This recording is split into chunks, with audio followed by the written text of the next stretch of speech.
This is The Space Shot, episode 221 for December 21st, 2017. The launch of Apollo 8, and the Falcon has landed. Hey everyone, welcome to The Space Shot, your daily space history, pop culture, and news fix. I'm John Molnix.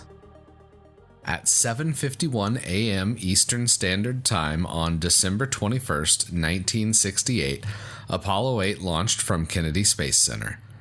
Astronauts Frank Borman, the mission commander, Jim Lovell, the command module pilot, and William Anders, the lunar module pilot, spent just a little over 6 days in space on a mission that included 10 orbits of the moon.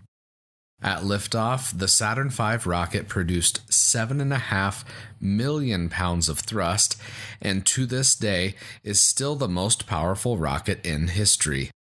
The incredible thrust that this vehicle delivered meant that it could send spacecraft on a trajectory to the moon.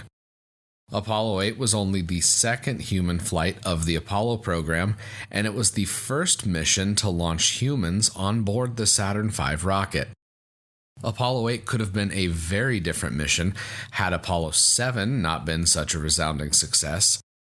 Apollo 8 was referred to as a C' mission since it was a command service module evaluation flight which took place in lunar orbit instead of low Earth orbit. For comparison, Apollo 17, the final mission to the moon, was a J-type mission, with each type of mission building on the successes and technologies of the previous. A few hours after launch, while in an Earth parking orbit, the crew was given a go-ahead for a TLI, or Trans-Lunar Injection Maneuver, that would send them on their way to the moon. Firing the S-4B sped the crew away from Earth, marking the first time that humans had ventured beyond the orbit of our homeworld. This flight is incredibly romantic and very historically significant, as I talked about with Jim Remar back a couple episodes ago. But this flight also had moments that weren't very glamorous. Borman, Lovell, and Anders all experienced space sickness to differing degrees. Borman was hit the hardest. He had to deal with nausea, vomiting, and diarrhea, which isn't something that you want to deal with normally, let alone in the confines of a small capsule during a multi-day mission to the moon. Thankfully, these symptoms quieted down, which left the astronauts able to complete the work that needed to be done while orbiting the moon.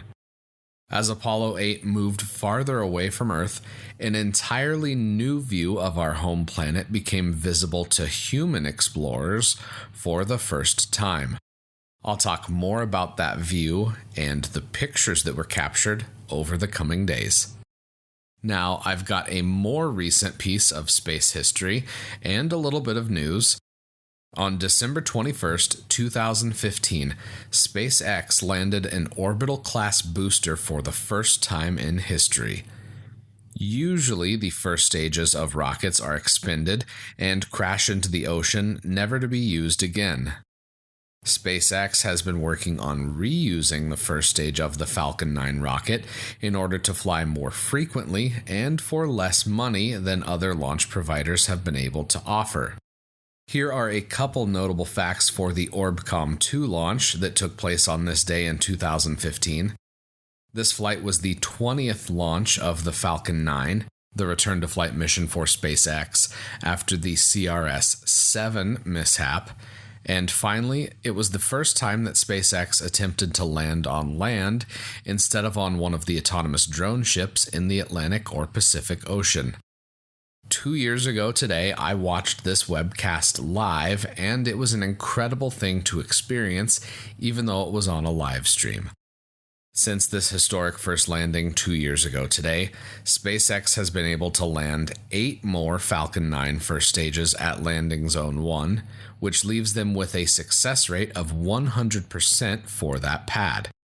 The most recent mission to land was the booster used during the CRS-13 mission, which was used earlier this year as part of the CRS-11 mission. I've got one piece of SpaceX news right now as well. Yesterday, Elon Musk shared the first pictures of a real-life, honest-to-goodness Falcon Heavy. To say that I'm excited about that launch would be an understatement, and depending on the launch window, I'm going to do my best to get to Florida. Fingers crossed it works out in my favor this time, as launch windows can be tricky to predict, especially for the Falcon Heavy, since it's been due to launch for what seems like forever. If the Falcon Heavy has a successful flight, it will become the second most powerful rocket in history, with a thrust at liftoff just over 5 million pounds. Lastly, today is the winter solstice, so for all of my listeners north of the equator, today is the shortest day of the year. I don't know about you, but I'm ready for the days to start getting longer again. For a bunch of my listeners down in Australia and New Zealand, you're experiencing the summer solstice, the longest day of the year, which is on Friday the 22nd. At the time of recording this episode, it's, Computer, what's the weather like? In Pierre, it's 21 degrees with cloudy skies. 21 degrees, it's a little bit chilly. For more of the same, with a high of 25 degrees and a low of 13. My guess is it's a little bit warmer in Australia. I know I've got listeners all over the world, so I'd love if you could shoot me a message saying hi. I've got a few global stamps that I need to use, so if you're listening in another country, shoot me a message and I'll send you off a Space Shot sticker to wherever you're at. Also, before you judge, I've got my Amazon Alexa set up to respond to computer instead of Alexa. It's really funny if I'm watching Star Trek. If Geordi asks the Enterprise computer to, quote, run a level 3 diagnostic on the warp core, Alexa seems to listen in and, unfortunately, can't come up with an answer for me or for Geordi. I wonder how long it will be until someone at Amazon creates a snarky response to this query. I hope you've enjoyed today's podcast. I appreciate those of you that have left reviews for the show. It really means a lot to me, and it does help more people find the podcast.